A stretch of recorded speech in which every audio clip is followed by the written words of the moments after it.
Magic Emperor, Chapter 837. Inside the barrier was a tiny, bright yellow creature, only about the size of a thumb. It had a pair of transparent wings on its back that flapped non-stop, making a rhythmic buzzing sound. However, this little guy was clutching some snow lotus seeds tightly, its face pale as it looked at Chuo Fan with pleading eyes while shaking like a leaf from fear. "What the heck is this weird thing?" the sixth prince blurted out, looking both shocked and a bit panicked. Chuo Fan gave a soft smile and explained like a pro, "This is a flower spirit, a rare treasure of nature, in the same category as a fire spirit or blood spirit. These creatures are formed from the essence of nature, so they're incredibly sentient. Specifically, the flower spirit is a wood type with tons of life force, capable of bringing people back from the brink and healing serious injuries. While it's not much of a fighter, keeping one of these around gives you massive benefits that far outweigh regular pills." The sixth prince kept blinking, and even though he only half understood, he realized this thing was insanely valuable. A flower spirit is nature's essence with top-tier stealth skills, making it hard for even elite masters to spot, let alone catch. Unfortunately for it, it ran into my 6th grade divine eye of the void. The void domain can create barriers right in space. I just had to surround a big area and shrink it down to catch it easily. Aha. Chuo Fan gave a knowing smirk and teased the little creature. "Am I right, or am I right?" The flower spirit tried to struggle and find a way out, but it was totally hopeless. Chuo Fan's palm was steady as iron, making all its efforts to break free useless. Finally, the little thing just sighed and accepted its fate of being captured. Boom. Two massive waves on the lake crashed down again, creating explosions that shook the air. But Chuo Fan didn't care at all. He gripped the flower spirit and casually turned to walk away. Seeing this, the sixth prince quickly asked Mer, "Where are you headed?" "I'm going where I need to go," Chuo Fan answered excitedly. "The birthplace of these spirits has to be a place with stunning scenery and crazy high spiritual energy. This lake looks pretty average, so this thing probably moved here after being born somewhere else. Now, I'm going to let this little guy lead us right back to its home." Seeing a good opportunity, the sixth prince followed quickly. "Wait up. Let me come with you." The flower spirit crossed its arms stubbornly, glaring at Chuo Fan to show it wasn't going to cooperate. "Aha, you've got some attitude, don't you?" Chuo Fan gave a cold laugh, his left eye suddenly flashing with black thunder flame that radiated pure killing intent. "But sometimes, keeping that attitude comes with a heavy price. You ready to get burned to a crisp?" The flower spirit started shaking violently, sweating bullets, and quickly nodded over and over.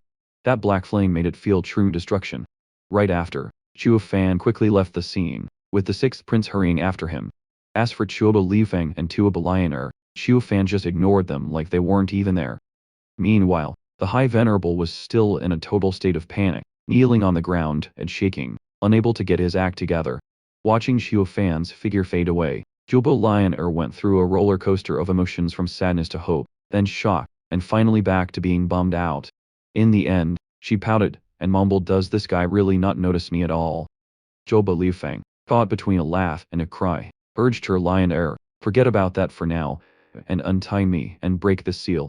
"Oh right, I totally forgot." Lioner suddenly remembered her brother was still tied up and rushed over to help. Only then did Tuoba Lifeng finally get his freedom back. He looked at the master, who was still dazed, and said, "Lioner, we've caused a huge mess this time. We need to get back and tell father immediately. If we can, we have to convince him to leave and find a safe place with us. The Crown Prince Mansion being a total wreck right now is a serious problem. Chuo Fan is honestly a dangerous guy. He brings destruction wherever he goes, leaving us caught in the middle and in a bad spot." "Why would you say that?" Lioner shot back, annoyed. "If it wasn't for Chuo Fan helping us this time, we would have been punished by the Crown Prince sooner or later, and the outcome would have been brutal." Tuoba Lifeng thought for a second and then nodded. "True, even though he causes trouble, he indirectly saved our lives, so he's basically our benefactor. But still, it's best we leave early to avoid getting dragged into even bigger messes." Lioner nodded in agreement, and then they both took off into the air and disappeared.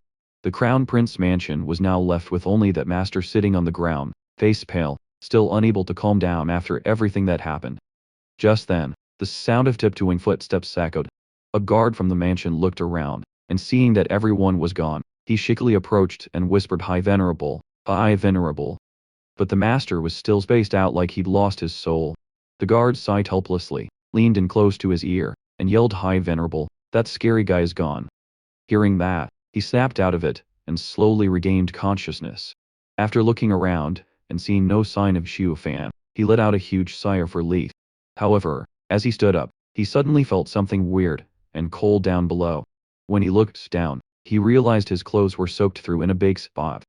The guard couldn't help but laugh and quickly covered his mouth.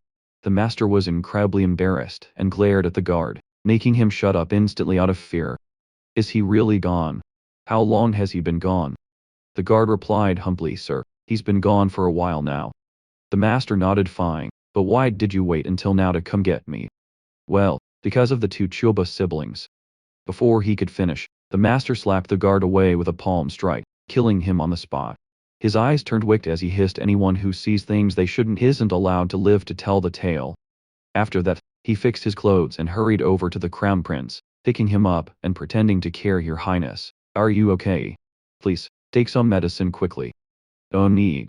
The crown prince waved him off weakly, his eyes full of hatred, as he ground his teeth. "Take me to see Elder Hugh right now. I'm going to make them pay a heavy price for this." The master nodded calmly, and replied respectfully, "Understood, Your Highness." Then, he carried the crown prince's injured body into the air, and quickly disappeared into the night. Meanwhile, in front of a mansion with two majestic stone lions, the words "Loyal" and "Brave Mansion" were carved on their chests. Above the gate hung a large sign that said Chuba Mansion. But unlike the grand entrance, the air outside was freezing and lonely. The wind blew dust around, creating a bleak and scary scene. Inside the mansion, two people sat looking worried: Grand Marshal Tuba Taishan and State Master Hentaima. Tuba Taishan frowned as if he was having a huge internal struggle, then finally slammed the table, stood up, and shouted, "Where are my men? Assemble the 8 wolf guards and follow me to the crown prince's mansion to get my son back." "Calm down, brother Chuba, don't let your temper ruin everything, because this move will have disastrous consequences." Hentaima quickly stood up to stop him,